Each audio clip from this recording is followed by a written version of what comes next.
Trump సరైన plan చేస్తున్నాడా? చమురు గేమ్లో భారతదేశం ఎందుకు కీలకం? ప్రపంచంలో అతిపెద్ద చమురు వినియోగదారుడైన మన భారతదేశం అధునాతన రిఫైనింగ్ పవరుతో ప్రపంచ చమురు మార్కెట్పై ప్రభావం చూపుతోంది.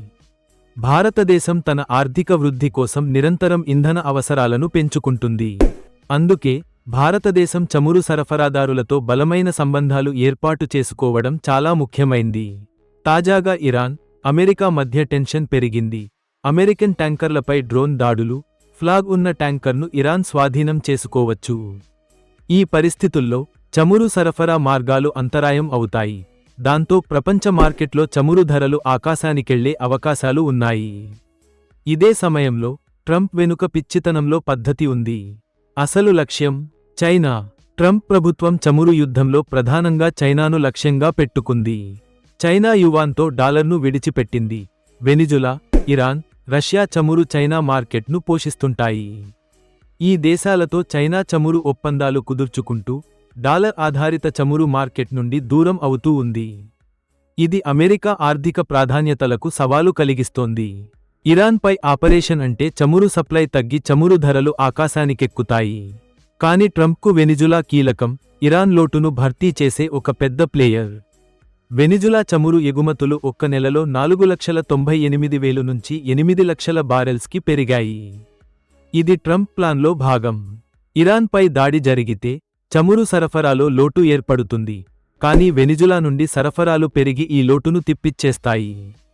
ఇదే సమయంలో భారత ప్రధాని మోడీకి వెనిజులా లీడర్ కాల్ చేసి ద్వైపాక్షిక సంబంధాలు బలోపేతం చేద్దాం అన్నారు. ఓఎన్జీసీ విదేశ్ ఇప్పటికే వెనిజులాలో చురుకుగా ఉంది.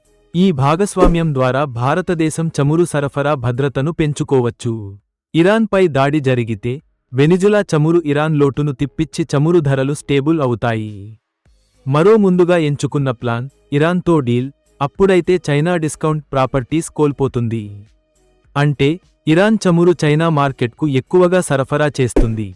అది తగ్గితే చైనా ఆ ప్రయోజనాన్ని కోల్పోతుంది.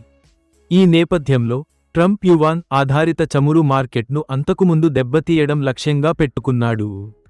యువాన్ ఆధారిత చమురు మార్కెట్ అంటే చైనా తన కరెన్సీ ద్వారా చమురు లావాదేవీలను చేయడం. ఇది డాలర్ ఆధారిత మార్కెట్కు ప్రత్యామ్నాయం. ట్రంప్ ఈ యువాన్ ప్రాజెక్టును బ్లాక్ చేయాలనుకుంటున్నాడు. ఇప్పుడు మీరు ఏమనుకుంటున్నారు? ఇది కేవలం రాజకీయ ఆట మాత్రమేనా? లేదా ప్రపంచ చమురు యుద్ధం నిజంగా మొదలైంది? ఈ యుద్ధంలో భారతదేశం పాత్ర ఎంతవరకు ఉంటుంది? మన దేశం ఈ గ్లోబల్ చమురు గేమ్లో ఎలా ముందుకు సాగాలి? చమురు మార్కెట్లో ఉండే ఈ భిన్న వ్యూహాలు, దేశాల మధ్య టెన్షన్ ప్రపంచ ఆర్థిక పరిస్థితులపై కూడా భారీ ప్రభావం చూపుతాయి. భారతదేశం తన జాతీయ భద్రత కోసం, ఆర్థిక వృద్ధి కోసం సరైన చమురు వ్యూహాలను చేపట్టాలి. మీరు ఈ పరిస్థితుల గురించి మీ అభిప్రాయాలు ఏమిటి? ఇది ఒక సాధారణ రాజకీయ ఆట మాత్రమేనా లేదా ప్రపంచ స్థాయిలో కొత్త చమురు యుద్ధం మొదలైందా? మీ ఆలోచనలు, అభిప్రాయాలను కామెంట్‌లో పంచుకోండి.